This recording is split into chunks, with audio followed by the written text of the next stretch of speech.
Père et du Fils et du Saint-Esprit. Amen.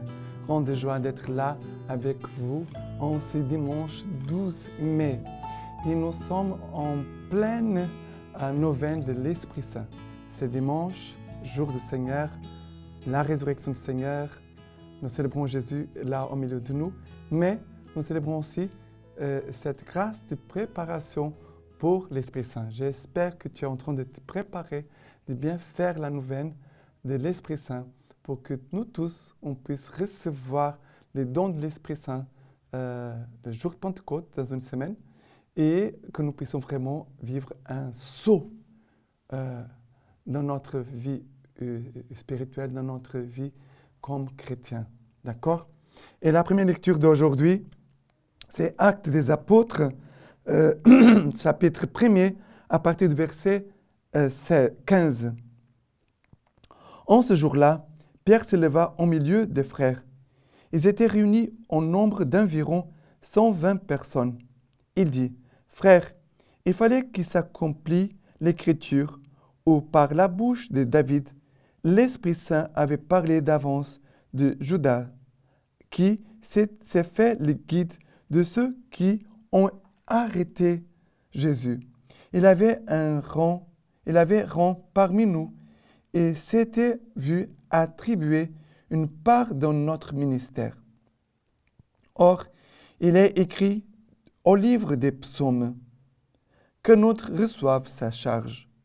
Il faut donc que de ces hommes qui nous ont accompagnés tout le temps que le Seigneur Jésus a vécu au milieu de nous, en commençant au baptême de Jean jusqu'au jour où il nous fut enlevé, il y en ait un qui devienne avec nous témoin de sa résurrection. On se présenta de Joseph de Barsabas, surnommé Justus, et Matthias. Alors, ils firent cette prière.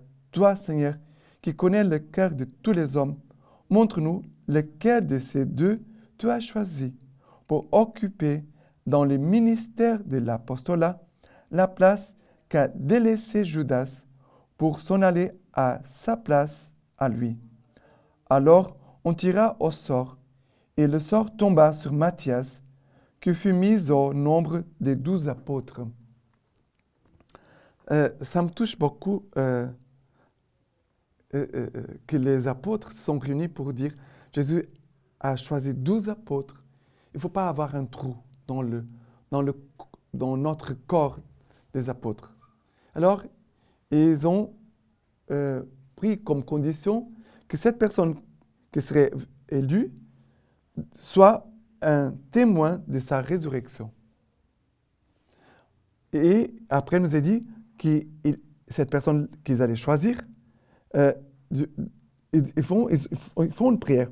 Toi, Seigneur, qui connais le cœur de tous les apôtres, montre-nous lequel de ces deux tu as choisi pour occuper dans les ministères de l'apostolat la place qu'a délaissée Judas. Vous savez, il demande que l'Esprit Saint puisse montrer, ça veut dire avoir le don de discernement, pour choisir.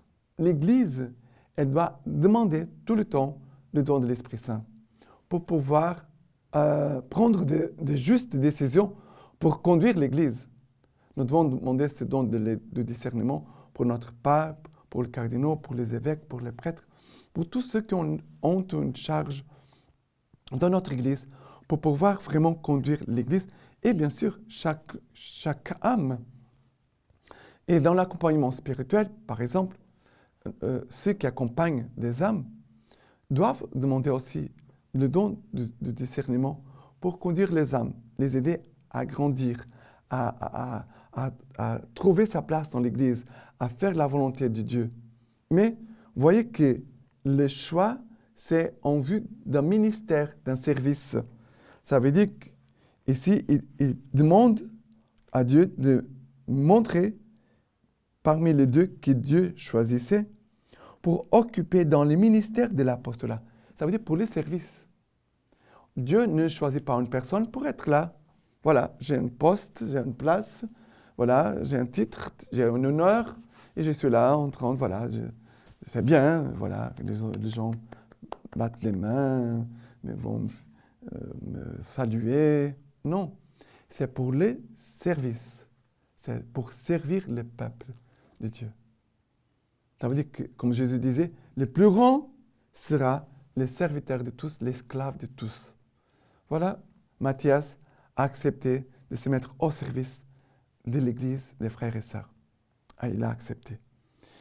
Maintenant, le psaume d'aujourd'hui, c'est le psaume 103. Bénis Seigneur mon âme, du fond de mon être son saint nom. Bénis le Seigneur mon âme, n'oublie aucun de ses bienfaits. Lui qui pardonne toutes tes fautes, qui te guérit de toute maladie, qui rachète à la fosse ta vie, qui te couronne d'amour et de tendresse, qui rassasie de biens tes années, et comme l'aigle se renouvelle ta jeunesse. C'est le Seigneur qui a fait œuvre de justice et fait droit à tous les opprimés, révéla ses desseins à Moïse, aux enfants d'Israël ses eaux faits. Le Seigneur est tendresse et pitié, non à la colère, plein d'amour. Il ne nous traite pas selon nos péchés, ne nous rend pas selon nos fautes. Voilà, bénis le Seigneur, mon âme, du fond de mon être, son Seigneur, n'oublie aucun de ses bienfaits. Le Seigneur, par l'action de son Esprit Saint que nous voulons recevoir, le don de l'Esprit Saint à Pentecôte, c'est vrai que nous l'avons déjà reçu le jour de notre baptême. Nous avons déjà reçu l'Esprit Saint au jour de notre confirmation. Nous recevons l'Esprit Saint chaque fois que nous recevons les sacrements, la communion, chaque sacrement. C'est vrai que nous recevons aussi le don de l'Esprit Saint chaque année à Pentecôte. Mais chaque année, nous devons le recevoir d'une façon nouvelle. Ça veut dire que Dieu veut qu'en nous puisse avoir une soif, une place ouverte pour que l'Esprit Saint puisse entrer.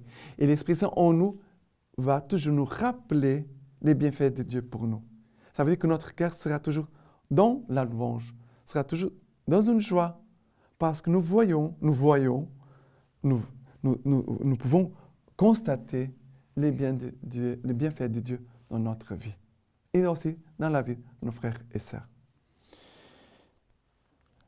La deuxième lecture d'aujourd'hui, la première épître de Saint Jean, chapitre 4, à partir du verset 11.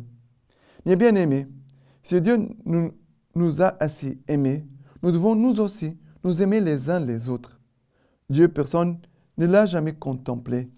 Si nous nous aimons les uns les autres, Dieu demeure en nous. En nous, son amour est accompli. À ceci, nous connaissons que nous demeurons en lui et lui en nous. Il nous a donné de son esprit. Et nous avons contemplé et nous attestons que le Père a envoyé son Fils comme sauveur du monde. C'est lui qui confesse que Jésus est le Fils de Dieu. Dieu demeure en lui et lui en Dieu. Et nous avons reconnu l'amour que Dieu a pour nous. Et nous y avons cru. Dieu est amour. Celui qui demeure dans l'amour demeure en Dieu et Dieu demeure en lui. Dieu est amour. L'Esprit Saint en nous va toujours affirmer la présence de Dieu et l'amour de Dieu. Dieu est amour. Dieu m'a aimé hier, Dieu m'aime aujourd'hui, Dieu m'aimera demain, toujours, toujours, toujours. Mais que nous puissions vraiment demeurer en lui, comme Jésus demeure en nous. Ainsi, nous connaissons que nous demeurons en lui et lui en nous. Il nous a donné de son esprit. Ça veut dire que l'Esprit Saint nous aide à vivre dans cette union au Christ, de demeurer unis au Christ, d'être attachés au Christ tout le temps, tous les jours, chaque instant, de ne pas nous séparer de lui et ne pas permettre au péché de nous en séparer de Jésus-Christ.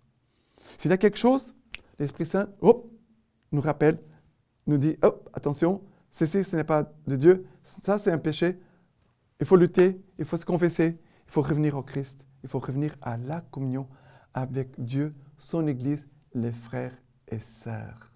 Comme ça, nous demeurons dans son amour. Et l'évangile d'aujourd'hui, c'est Jean chapitre 17 à partir du verset 11. Père Saint, garde-le dans ton nom que tu m'as donné, pour qu'ils soient un comme nous. Quand j'étais avec eux, je les gardais dans ton nom que tu m'as donné. J'ai veillé et aucun d'eux ne s'est perdu, sauf le fils de perdition, afin que l'écriture fût accomplie. Mais maintenant, je viens vers toi, et je parle ainsi dans le monde, afin qu'ils aient en eux-mêmes ma joie complète.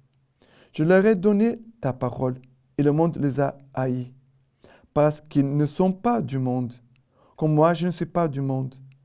Je ne te prie pas pour les enlever du monde, mais de les garder du mauvais. Ils ne sont pas du monde, comme moi je ne suis pas du monde. Sanctifie-les dans ta vérité. Ta parole est vérité.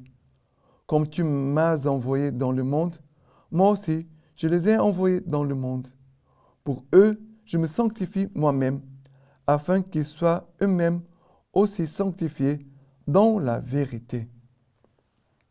Alors ici, Jésus, il nous dit, ils ne sont pas du monde, comme moi, je ne suis pas du monde. Jésus dit, nous ne sommes pas du monde, nous sommes à Dieu. Et Jésus dit, je te prie, ô Père, de les garder du mauvais. Ça veut dire de nous garder de l'action du démon. Jésus demande cela pour nous.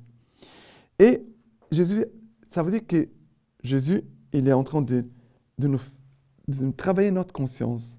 Je suis dans le monde, mais je ne appartiens pas au monde, je ne appartiens pas au péché. Le choix de Dieu, l'élection de Dieu dans nos vies, veut nous séparer du péché. Jésus veut aussi nous garder du mauvais, du démon. Et Jésus nous aide à nous garder, à nous protéger du mauvais. Comment? Par la parole. Ta parole est vérité.